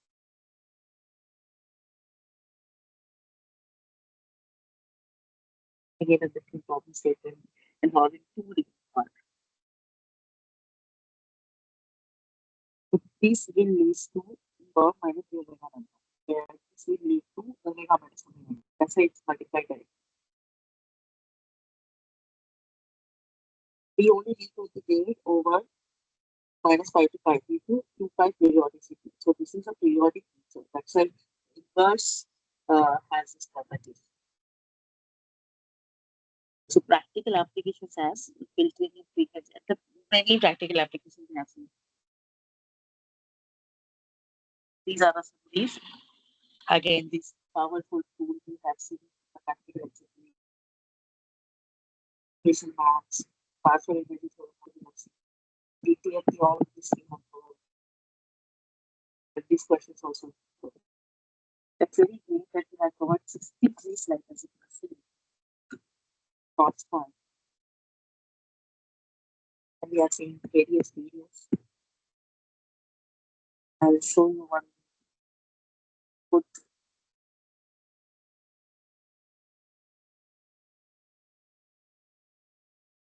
This I guess you can't ignore the film source anytime. Every time. So I'm waiting for two more minutes. If you have any doubt, I'll um, um, my email ID is open to you, and I also upload all the PDFs properly on time. So I suggest if you have doubt, you can ask. And then please go through my PDFs. It's very, very ultra important for you to understand the concepts. So thank you so much.